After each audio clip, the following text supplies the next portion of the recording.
Midas hurried out to the side of the pit. Newton, the boy from Libya, was using his powers to increase the gravity in the pit. The dust settled quickly. Midas came to stand next to Olympian and waited for what Coach would have to say.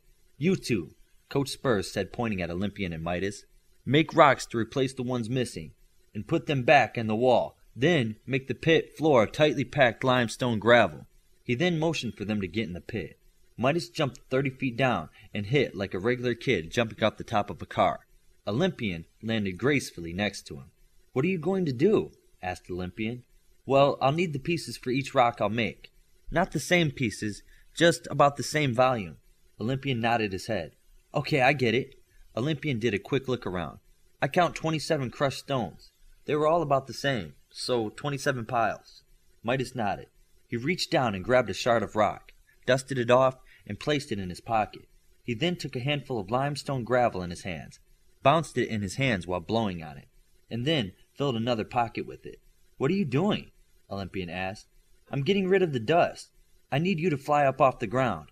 Olympian nodded and raised himself 30 feet to the level of those out of the pit. Midas looked around the pit as a safety check. He knew everyone who was to be in the pit had red harnesses on, but looked anyway. Midas then reached one hand down and touched the pit floor. The pit floor was suddenly gold, with all debris and dust fused to the floor. "Whoa, that was different," Olympian said as he touched down next to Midas. The students in the stands and the coaches looked at the large, bright field of gold in the Australian sun. "I fused the rock chunks to the floor, but I figure that won't matter to you." Olympian liked hearing someone recognize his strength. 27 piles of stuff coming up. Remember, same volume, not weight." A few minutes later, Olympian had tore chunks of the gold pit floor from all over. The 27 piles looked about right. "Can you squish them together into some kind of ball?" Midas asked Olympian. "Sure. You can't do that with your powers?" "I can change it from metal to metal, and it would fuse together more each time, but it will still just be a fused pile." Olympian started to mold the gold the way a child would mold soft clay. After a moment, the first one was done, and Midas fused it back and forth from metal to metal until it was pretty much a round-looking piece of steel. This process continued to repeat itself. Midas could fuse his pieces faster than Olympian could mold them. It left him feeling prideful. "Not bad sculptor for a meteor puncher," Midas said with a grin on his face. Olympian laughed a big laugh. "Meteor puncher? Is that what the red shirts call hitters? It's a time-honored tradition that I started last week. Do you know what hitters call brains?"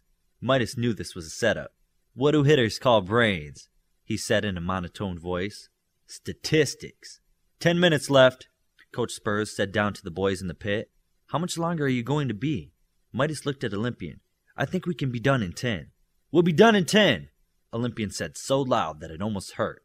Midas noticed Olympian didn't look like he was shouting. Maybe he can be super loud, Midas thought. Midas reached into his pocket and pulled out a shard of stone. He kept the rock in his left hand and put his right hand on the ball of steel. Midas did exactly like he was trained by Robert. Instantly, the ball turned to stone and Midas moved to the next one. Olympian watched Midas work and decided he should mess with him back. You know the name Midas comes from a Greek king. He could only change things to gold. Medusa was a Greek monster that could turn people to stone. Maybe you should change your name to Medusa. Midas turned to see Olympian smiling at him. I think I'll stick with Midas, thanks. Just remember, the first transmuters of legend were Greek. The very first one was from Crete. You don't have any Greek in you, do you? You can start pushing these rocks back into the walls any time now. Olympian hugged one of the rocks like a giant beach ball and proceeded to push it into the dirt and clay walls. Once all 27 were done, only the ground remained. Midas reached into his pocket and took out a handful of gravel. I need you to fly up again. Why? I'm invulnerable. Maybe, but your clothes and red harness aren't. Good point, Olympian said as he rose into the air. Midas touched the gold surface under his feet, and like reality itself was switched around, the floor of the pit was white with limestone chips again. I can't jump out. Can you give me a lift? Midas said to Olympian. Olympian walked over to the smaller boy and grabbed him under the armpits from behind. You'd be stuck in here without a meteor puncher to lift you out. No, I'd turn the side of the pit into goo and walk out, Midas said, hoping Olympian wouldn't drop him. On the edge of the pit, the two boys looked back and regarded the pit. You don't do bad work, Midas, Olympian said as he patted Midas on the shoulder. It was kind of a compliment, and Midas knew he should give one back. Midas almost used the fried food and yoga comment again. He wanted to say something that Olympian would really like to hear. Midas started to walk away backwards. I bet all my lunch money on you to beat everyone. Don't let me go hungry, 'cause I beg with little doe eyes when I'm hungry, Midas said. Olympian suppressed a laugh and went to the stands. Greco and Anvil, you're in the pit, Coach Spurs said. Both of the larger boys walked to the edge of the pit and jumped in. No hard feelings, Anvil said in a British accent as he walked to the opposite side from Greco. Greco said nothing back. He just took his place. Midas took his seat back in the dugout. This should be a wash for Anvil. Why do you say that? Lucy said. Well, Greco is one of the Arab kids that was here because of politics. Who said that? Lucy asked quickly. Nobody, Midas said and wondered if he just crossed some line. Well, you tell nobody. Their sources are very wrong. Greco is Turkish. Turkey may be a Muslim nation, but they've been coming here for years and been a republic like the United States for almost a century. He wasn't brought here because of politics. Midas thought about how he came to this conclusion. He remembered seeing all the Arab students sitting together cheering against the Israeli girl. What about the way he cheered against the girl Shroud in her match? Lucy looked sad. I saw that. Sometimes peer pressure can be a hard thing to deal with. But I'll tell you this, and keep it to yourself. 5 students were brought here for diplomatic purposes, and Greco is not one of them. I'm sorry I said that.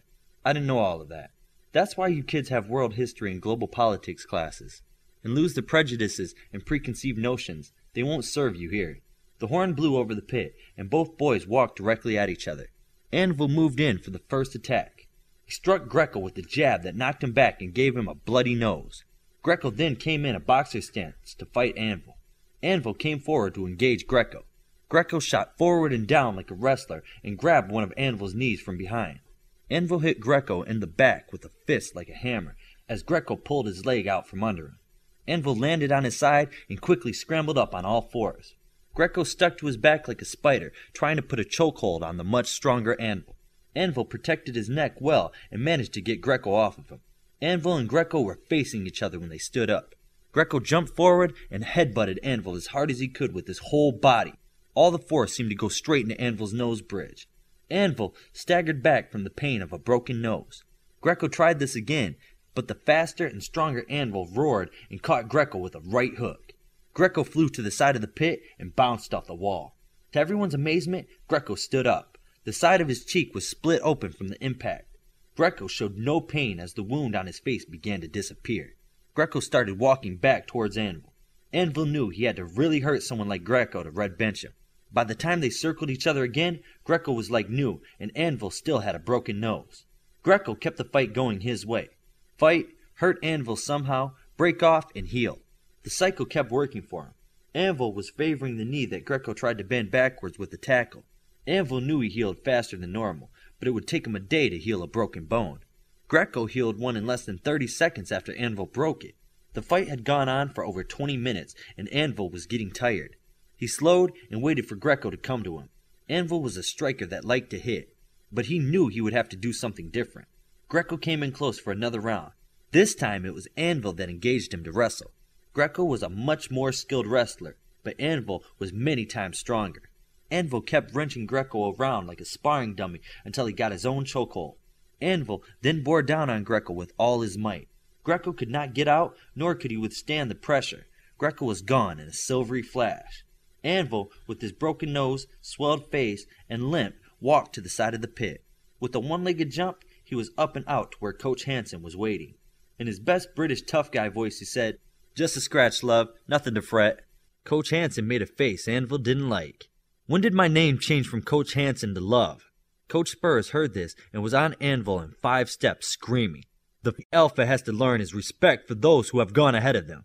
Coach Hansen was concerned about you and came here to heal your sorry carcass. Do you think you rate respect if you're not capable of showing it? He kept dressing the boy down. Many of the children were smart enough to know that Coach Spurs was teaching everyone a lesson. Anvil was just the example used. When addressing the coaches, it was yes sir or no sir, and don't disrespect them. After a couple of minutes, Coach Spurs let Coach Hansen heal Anvil. Once Anvil was better, he headed to the stands more like a whipped dog than someone who had just won a hard fight. Orbit and Aztec, you're in the pit, Coach Spurs said.